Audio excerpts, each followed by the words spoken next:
Welcome to VTU Physics. In this video, we will try to understand what is complex notation for SHM motion and we will draw a phasor representation for an SHM motion. Okay, so before we are going to understand what is the complex notation, why we need SHM anna complex notation nalli explain mado avashyakate yake bantu. See, for example, ಯಾವುದೇ ಒಂದು body R ಒಂದು wave travel ಆಗ್ತಾ ಇದೆ ಅಂತ ತಿಳ್ಕೊಳ್ಳೋಣ. ಯಾವುದೇ ಒಂದು body travel ಆಗ್ತಾ ಇದೆ like this which is in X Axis ಅಂತ ತಗೊಂಡಾಗ ಆಕ್ಚುಯಲ್ ಆಗಿ ಒಂದು ಬಾಡಿ ಟ್ರಾವೆಲ್ ಆಗ್ತಾ ಇದೆ. ಬಾಡಿ ಒಂದೇ ಪ್ಲೇಸ್ನೊಳಗಿದ್ದು ಬೇರೆ ಏನು ಬಾಡಿ ಒಂದು ಸ್ಟೇಷನರಿ ಪ್ಲೇಸ್ನೊಳಗಿಲ್ಲ. ಬಾಡಿ ಆಕ್ಚುಲಿ ಟ್ರಾವೆಲ್ ಆಗ್ತಾ ಇದೆ. So to express this we use to say x equals to a sine omega t ಅಂತ ಕರಿತೇವೆ. To express this wave in a mathematical form, then we use x equals to a sin omega t. But ಅದೇ ರೀತಿ suppose ಯಾವುದಾದ್ರೂ ಒಂದು particle if it's making an circular oscillation, if it is making a circular oscillation, ಈ ರೀತಿ ಇದ್ದಾಗ we can't use the same equation to express the circular motion. Okay, so circular motion ಅನ್ನು ನಾವು explain ಮಾಡ್ಲಿಕ್ಕೆ ಬರಂಗಿಲ್ಲ by using this mathematical equation. To avoid this kind of things, we use complex notation for an SHM ಅಂತ ಕರಿತೇವೆ. Okay, so to do that, we must need a equation called complex notation z equals to x plus I into y. Where Z ಅನ್ನೋದನ್ನ ನಾವು complex number ಅಂತ consider ಮಾಡ್ತೇವೆ, X ಅನ್ನೋದನ್ನ real part ಅಂತ consider ಮಾಡ್ತೇವೆ, Y ಅನ್ನೋದನ್ನ imaginary part ಅಂತ ತಗೋತೇವೆ. So that's why we use I ಅಂದರೆ ಅದರ ವ್ಯಾಲ್ಯೂ ಎಷ್ಟಿದೆ, I is equals to under root -1 ಅಂತ ತಗೋತೇವೆ. Okay, this is what we return Z equals to X plus I into Y. So ಈ ರೀತಿ ಎಕ್ಸ್ಪ್ರೆಸ್ ಮಾಡಿದ್ದನ್ನ ನಾವು ಪೋಲಾರ್ ಫಾರ್ಮ್ ಝಡ್ ಅನ್ನ ಪೋಲಾರ್ ಫಾರ್ಮ್ನ ಕನ್ವರ್ಟ್ ಮಾಡ್ತೇವೆ. ಸೊ ಪೋಲಾರ್ ಫಾರ್ಮಿಗೆ ಕನ್ವರ್ಟ್ ಮಾಡಿದಾಗ ಏನಾಗುತ್ತೆ, Z equals to R into cos theta plus I into R sine theta. Sir, ಯಾಕೆ ನಾವು ಝಡ್ ಅನ್ನ ಪೋಲಾರ್ ಕೋಆರ್ಡಿನೇಟ್ಸ್ನಲ್ಲಿ ಎಕ್ಸ್ಪ್ರೆಸ್ ಮಾಡುವಾದರೆ cos theta and sine theta term use ಮಾಡ್ತೀವಿ?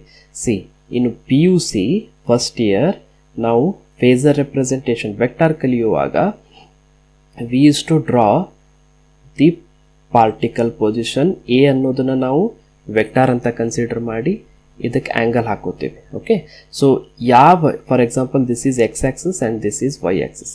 ಈ ರೀತಿ ಕಲಿಯುವಾಗ ಟೀಟಾ ಯಾವ ಆ್ಯಂಗಲಿಗಿರುತ್ತೆ, ಟೀಟಾ ಆ್ಯಂಗಲ್ ಯಾವ ಕೋಆರ್ಡಿನೇಟ್ಸ್ ಯಾವ ಆಕ್ಸಸ್ನೊಳಗಿರುತ್ತೆ ಆ ಆಕ್ಸಸ್ಸನ್ನು ಎ ಕಾಸ್ ಟೀಟಾ ಅಂತ ಕನ್ಸಿಡರ್ ಮಾಡ್ತೇವೆ. ಆಮೇಲೆ ಪರ್ಪೆಂಡಿಕ್ಯುಲರ್ ಟು ದಿಸ್ ಆಕ್ಸಸ್ ಯಾವ ಈ ಆಕ್ಸಸ್ಸಿಗೆ ಪರ್ಪೆಂಡಿಕ್ಯುಲರ್ ಇರುವಂಥ ಇದನ್ನು we use to write it as a sine theta ಅಂತ ತಗೋತೀವಿ. ಸೊ ಇಲ್ಲಿ ಈ ರೀತಿ ಎಕ್ಸ್ಪ್ರೆಸ್ ಮಾಡ್ತೀವಿ, a cos theta a sine theta. ಅದೇ ರೀತಿ ಇಲ್ಲಿ r cos theta r sine theta. R cos theta ಅದನ್ನು ನಾವು ರಿಯಲ್ ಪಾರ್ಟ್ ಎಕ್ಸ್ಪ್ಲೇನ್ ಮಾಡ್ಲಿಕ್ಕೆ ಯೂಸ್ ಮಾಡ್ತೇವೆ. ಆರ್ ಸೈನ್ ಟೀಟಾನ ನಾವು ಇಮ್ಯಾಜಿನರಿ ಪಾರ್ಟನ್ನು ಎಕ್ಸ್ಪ್ಲೇನ್ ಮಾಡ್ಲಿಕ್ಕೆ ಯೂಸ್ ಮಾಡ್ತೇವೆ when a particle is making a circular equation or circular path. So ಇವಾಗ ಇಲ್ಲಿ ನೋಡಿ, this is a particle P. So if we saw this diagram it will B same as it is, ಇದೇ ರೀತಿ ಇದೆ. So ಅದ್ರ ಸಲುವಾಗಿ ನಾವೇನು ಮಾಡ್ತೇವೆ, ಪೋಲಾರ್ ಕೋಆರ್ಡಿನೇಟ್ಸ್ ಅನ್ನ ತಗೊಳ್ತೇವೆ. So let us write polar coordinate system ಅಂತ ಡ್ರಾ ಮಾಡೋಣ or Argand diagram. By using this equation we can draw the same thing. ಇಲ್ಲಿ ಯಾವ ರೀತಿ ಎಕ್ಸ್ಪ್ಲೇನ್ ಮಾಡಿದ್ದೇವೆ ಅದನ್ನೇ ನಾವು ಆರ್ಗನ್ ಡಯಾಗ್ರಾಮ್ ಹಾಕೊಳ್ಳೋದು. ಸೊ ಅದರ ಸಲುವಾಗಿ C,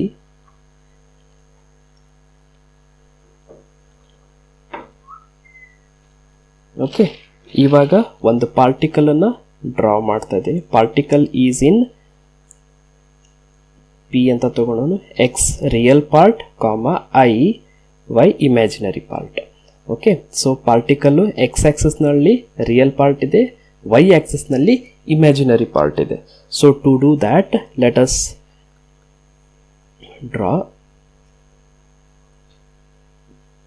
angle that is theta is nothing but omega t ಅಂತ ಕನ್ಸಿಡರ್ ಮಾಡೋಣ. p ಪಾರ್ಟಿಕಲ್ x ಆಕ್ಸಿಸ್ ಗೆ ರಿಯಲ್ ಆಗಿದೆ, but at the same time y axis ಗೆ ಡ್ರಾ ಮಾಡಿಕೊಂಡಾಗ ಅದು ಇಮ್ಯಾಜಿನರಿ ಬರುತ್ತೆ. So this is what we learn in a PUC.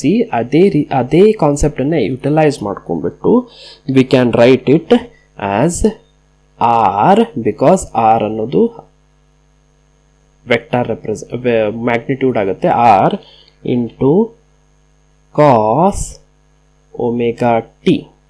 ಅದೇ ರೀತಿ ಇಲ್ಲೇ as I said here a sine omega t ಬರುತ್ತೆ. ಯಾಕೆಂದರೆ ಆಲ್ವೇಸ್ ಯಾವ ಆ್ಯಂಗಲ್ ಇರುತ್ತೆ, ಯಾವ ಆಕ್ಸಸ್ಸಿಗೆ ಆ್ಯಂಗಲ್ ಇರುತ್ತೆ ಅದರ perpendicular angle will be r sine omega t ಅಂತ ಕನ್ಸಿಡರ್ ಮಾಡ್ತೀವಿ. This is the diagram, we call it as Argand diagram anta karitevi. Once we written Argand diagram, let us consider a Euler formula. Let us consider Euler formula. So what does it tells? So as per Euler formula, we can write e raised to I theta is equals to cos theta plus I sin theta. So cos theta plus I sin theta ನ e raised to I theta ಆಗಿ ಬರಿಬಹುದು. ಹಾಗಿದ್ಮೇಲೆ the same thing ಇದನ್ನ ಈ ಇಕ್ವೇಶನ್ಗೆ apply ಮಾಡೋಣ. ಈ ರೀತಿ ಇಕ್ವೇಶನ್ಗೆ apply ಮಾಡಿದಾಗ ನಮಗೆ ಏನು ಬರುತ್ತೆ, let us write where z equals to r common ಇದೆ. ಸೊ r ಅನ್ನ ಕಾಮನ್ ತಕೊಳ್ಳಿ. remaining cos theta plus I sin theta can be written it as e raised to I into theta, e raised to I into theta ಅಂತ ಬರ್ಕೊಂಡ್ವಿ. This is the equation where we can say this is the equation which we got it by using Euler formula. What does it tells? theta ಏನಂತ ಕರಿತೇವಿ, changes with the time, change with the time t, or sorry, changes with the omega t, not a time t. Not only with the time t, it also changes with the omega t. At the same time, r is the function of t, r is the function of t. Okay, so this is what we can say. Suppose ಯಾವುದೋ ಒಂದು ಸಿಚುವೇಶನ್ನಲ್ಲಿ time 0 ಇತ್ತು, but at the same time z is making an angle. In that case, the equation will be converted in the form of z equals to r into e raised to I, into bracket omega t plus phi angle create ಮಾಡ್ತಾ ಇರುತ್ತೆ. If t is equals to 0, time equals to 0 ಅಂತ consider ಮಾಡಿದಾಗ z is also making an angle. To express that we use r into E raise to i omega T plus phi ಅಂತ use ಮಾಡ್ತೀವಿ. This is the equation which we use to express the complex notation form for the SHM. This is the equation which we use complex notation for the SHM. Okay, in this video ಇವಾಗ ಏನು ಮಾಡೋಣ, phasor representation ಅನ್ನು understand ಮಾಡೋಣ. Okay, so complex ನೋಟೇಷನಲ್ಲಿ ನಾವು SHM ಅನ್ನು express ಮಾಡಲಿಕ್ಕೆ reason ಏನಂದರೆ, a particle P is a making an circular oscillation. ಈ ರೀತಿ ಇದ್ದಾಗ how to denote when the particle is circular in motion, ಅದನ್ನು ನಾವು ಎಕ್ಸ್ಪ್ರೆಸ್ ಮಾಡಲಿಕ್ಕೆ we use this equation, that is z equals to r into E raise to omega T plus 5. ಆಯಿತಾ? So ಇವಾಗ particle actually it's there on x axis. So particle ಏನಾಗ್ತಾ ಇದೆ, anticlockwise travel ಆಗ್ತಾ ಇದೆ. Okay, this is what we said, anticlockwise. Clockwise ಅಂದರೆ ಈ ರೀತಿ ಆಗುತ್ತೆ, ಕ್ಲಾಕ್ ವೈಸ್ ಡೈರೆಕ್ಷನ್ ಅಂದರೆ ಈ ರೀತಿ ತಗೊಳ್ತೀವಿ. Okay, so let us consider a particle moving which is in circular path. Radius, this is the radius, we denote it as 0 to x. 0 to x is the radius. 0 to x is the radius, where angular velocity, as we already know that ಯಾವುದೇ particle circular motion ನಲ್ಲಿದ್ದಾಗ ಆ ಪಾರ್ಟಿಕಲ್ನ ವೆಲಾಸಿಟಿನ angular velocity ಅಂತ ಕರಿತೇವೆ. Because in first year we already learn that is velocity. ಯಾವುದೇ particle straight ಲೈನ್ನಲ್ಲಿ motion ಆಗಬೇಕಂದ್ರೆ displacement versus displacement by time ಅಂತ ಕನ್ಸಿಡರ್ ಮಾಡ್ತೇವೆ. But in the case of circular motion we use to say when a particle is in circular motion, the angular velocity will be taken as displacement theta, d theta by dt. With respect to time, angle change ಆಗ್ತಾ ಇದೆ. So if I draw the angle to P, this is an theta angle which is changing with respect to time. ಇದನ್ನು ನಾವು ಯಾವ ರೀತಿ denote ಮಾಡ್ತೀವಿ? Omega t ಅಂತ denote ಮಾಡ್ತೀವಿ. Omega is a angular velocity with respect to time t. So now the projection point P1 projection on x-axis will be real. So that's why z equals to x-axis ಅನ್ನು ನಾವು real ಅಂತ consider ಮಾಡ್ತೇವೆ. And projection P1 to y-axis, let us take it as n ಅಂತ ತಗೊಳ್ಳೋಣ. Let us take it as n1.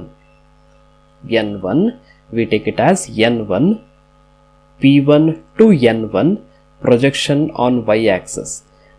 Now let us consider, ಇವಾಗ ಏನು ಮಾಡೋಣ?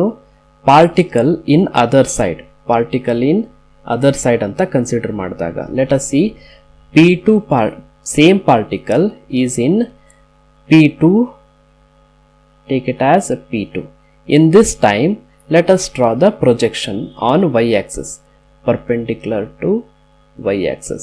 Name it as n2. Okay, careful ಆಗಿ ಅಬ್ಸರ್ವ್ ಮಾಡಿ. n1 ಇಂದ n2 ಹೋದ್ವಿ. Okay, n1 ಇಂದ ಮೇಲ್ಗಡೆ n2 ಹೋದ್ವಿ. ನಾವು ಸಮ್ ಪಾರ್ಟಿಕಲ್, ಅದೇ ಪಾರ್ಟಿಕಲ್ ಅನ್ನು ನಾವು ಏನು ಮಾಡೋಣ? P3 ಅಂತ ಕನ್ಸಿಡರ್ ಮಾಡೋಣ. Okay, because particle is making in a circular path ನಲ್ಲಿ ಟ್ರಾವೆಲ್ ಆಗ್ತಾ ಇದೆ. ಸೊ P1 ಇಂದ P2 ಬಂತು ಅಂಡ್ P2 ದಿಂದ P3 ಬಂತು. ಆಯ್ತಾ? ಸೊ P3 ಬಂದಾಗ once again the projection on Y axis we take it as n3. Okay, n1, n2, n3. Now once again the particle is in here x minus y cycle nalide. So the projection on y axis will be, take it as n4. Aita? So once again the particle is, we name it as P4. Now P5 anta tagonu. Okay, P5, and the particle projection on y axis will be, we take it as n5. Aita? So ivaga particle ಏನಾಗ್ತಾ ಇದೆ? It is travelling in this axis, X minus Y X axis ನಲ್ಲಿ travel ಆಗ್ತದೆ. So ಈ ರೀತಿ name it as P6. So ಇದರದ್ದು projection ತಗೊಳ್ಳೋದಾದ್ರೆ on Y axis projection will be, take it as n6. Okay, projection n6 ಅಂತ ತಗೋತೇವೆ. Now the particle is in P7 position.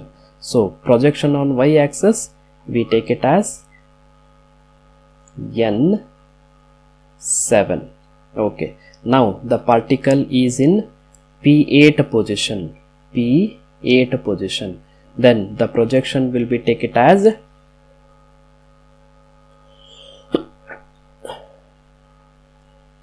n8.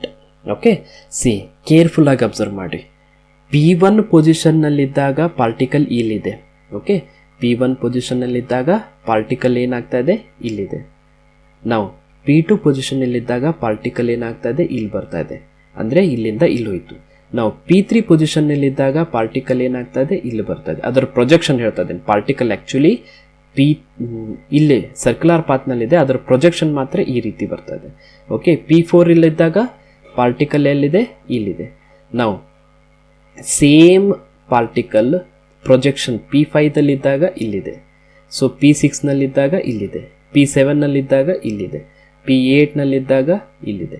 So C, ಇವಾಗ P1, P2, P3, P4, P5, P6, P7, P8. ಇವಾಗ ಇದನ್ನು ಸ್ವಲ್ಪ fast forward ಆಗಿ travel ಮಾಡೋಣ. ಹಾಗಿದ್ಮೇಲೆ P1 ಇಲ್ಲಿದೆ, P2, P3, P5, P6, P7. So ಈ ರೀತಿ ಫಾಸ್ಟ್ ಫಾರ್ವರ್ಡ್ ಮಾಡಿದಾಗ ನೋಡಿ, ಈ ಕರ್ಸರ್ ಅಬ್ಸರ್ವ್ ಮಾಡಿದಾಗ ನಿಮಗೆ ಯಾವಕ್ಕೆ ಎಕ್ಸಾಂಪಲ್ ಸಿಗುತ್ತೆ. This is what we call it as SHM.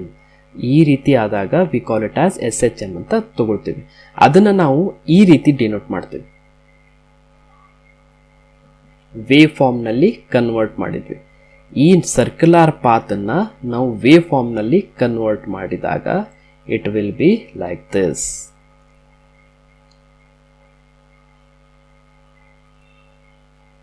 x-axis with respect to time t. ಈ ಹೈಟ್ ಅನ್ನು ನಾವೇನಂತ let us take it y. So amplitude ನ y ಅಂತ ಕನ್ಸಿಡರ್ ಮಾಡಿದ್ರೆ this is how exactly a particle is moving. Exactly a particle is moving in a wave form. Let us see once again. P1 ಅಲ್ಲಿದ್ದಾಗ N1 ಇದೆ, P2 ದಲ್ಲಿದ್ದಾಗ N2 ಇದೆ. Like that if I am changing the position with respect to circular path, fast ಮಾಡಿದಾಗ ಯಾವ ರೀತಿ travel ಆಗುತ್ತೆ. Once again ಈ cursor ನೋಡಿ. ಓಕೆ, ಸೊ ಇದೇ ವೇವ್ ಫಾರ್ಮ್ ಅನ್ನು ನಾವು ಇಲ್ಲಿ ತಗೊಂಡಾಗ ಏನಾಗುತ್ತೆ. So this is what we are going to learn phasor representation. I hope you understand what I tried to explain in this video. If you like this video, please comment in the comment section because I need your feedback. And along with that, I request you to share with your friends and subscribe to my channel. Don't forget to press the bell icon. With this, let's wrap up the video. We'll see in other topic in next video. Thank you.